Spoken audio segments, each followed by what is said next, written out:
গত পর্বে আমরা দেখেছিলাম অডিশন ব্যবহার করে কিভাবে আমরা কম্প্রেশন করব, কম্প্রেশন কিভাবে আমাদের অডিওতে ইউজ করব। তো আজকে আমরা জানবো কিভাবে আমরা নর্মালাইজ করব কোনো অডিওকে। তো এটা নিয়ে অনেকের অনেক মতামত রয়েছে। অনেকে নর্মালাইজ আগে করে তারপরে কম্প্রেশন করে, অনেকে কম্প্রেশন আগে করে তারপরে নর্মালাইজ করে।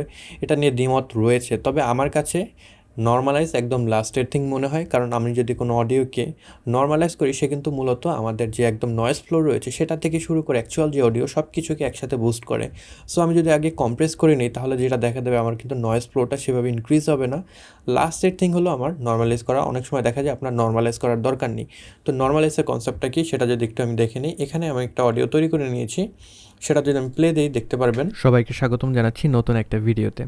আজকের ভিডিওতে আমরা জানবো কিভাবে আমরা অ্যাডোবি অডিশন ব্যবহার করে আমাদের যে অডিও রয়েছে সেটাকে তো এই নরমালাইজ অডিওটাকে করব। আমরা দিস নর্মালাইজ ইজ ইওর করব। হোস্ট জেমস তো এই প্রিন্স অডিওটাকে এন্ড ওয়েলকাম নর্মালাইজ টু করার জেপি জন্য আমাদের স্ট্রিম। যেটা করতে হবে, আমরা এখান থেকে ইফেক্টসে যাব, ইফেক্টস থেকে অ্যামপ্লিটিউড অ্যান্ড কম্প্রেশনে যাব, এবং কম্প্রেশন থেকে আমরা যদি নর্মালাইজ প্রসেসে যাই একটা উইন্ডো আসবে।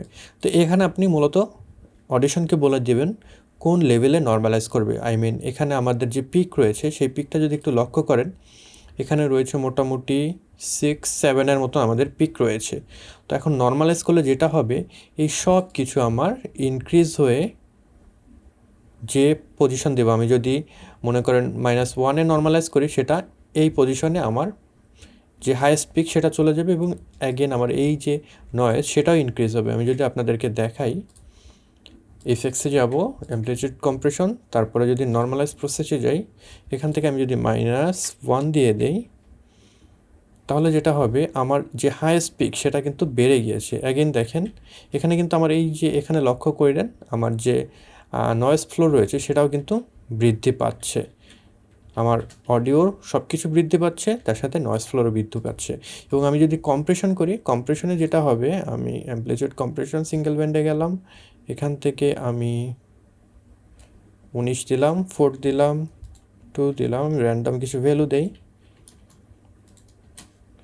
কম্প্রেশনের ক্ষেত্রে এখন যেটা হবে সেটা যদি একটু লক্ষ্য করেন, আমি যদি অ্যাপ্লাই দিই তাহলে দেখবেন এই হাইয়েস্ট পিক নিচু হয়ে যাবে, নিচু হয়ে আমার এই লোয়েস্ট পিকের সাথে ম্যাচ করবে। আমি যদি দিই এখন, তাহলে দেখতে পাচ্ছেন সব কিছু ভলিউমটা বেসিক্যালি কমে গিয়েছে, কিন্তু আমার এখানে নয়েজ ফ্লোরটা খেয়াল করেন আপনারা, নয়েজ ফ্লোরটা কিন্তু তেমন এফেক্ট করেনি, নয়েজ ফ্লোরটাও কিন্তু আমার সেমই রয়েছে। এখন যদি আপনি নর্মালাইজ আগে করেন তারপরে কম্প্রেশন করেন, যে প্রবলেমটা হবে, আমি এফেক্টসে যাই, নর্মালাইজ প্রসেসে যাই, নর্মালাইজ করি। এখন যদি আমি কম্প্রেশন করি, সেক্ষেত্রে আমার এই যে নয়েজ সেটা কিন্তু বেড়েই গেল। এটা কিন্তু পরে আর আমার কমানোর কোনো ওয়ে থাকবে না। সো আপনারা যদি নর্মালাইজ করতেও চান, সেক্ষেত্রে আমি আপনাদেরকে রিকোয়েস্ট করব, আপনাদের যে অডিও রয়েছে সেটাকে প্রসেস করবেন, আপনারা কম্প্রেস করবেন, ইকুয়ালাইজার ব্যবহার করবেন, দেন আপনাদের অডিওতে যে ইনপারফেকশন আছে সেগুলোকে দূর করবেন, লিমিটার ব্যবহার করবেন।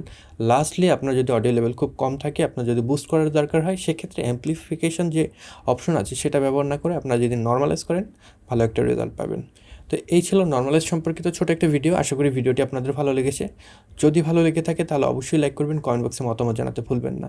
এই চ্যানেলে আপনি নতুন হয়ে থাকলে সাবস্ক্রাইব করে রাখবেন। I'll catch you guys on the next one. Until then, good bye.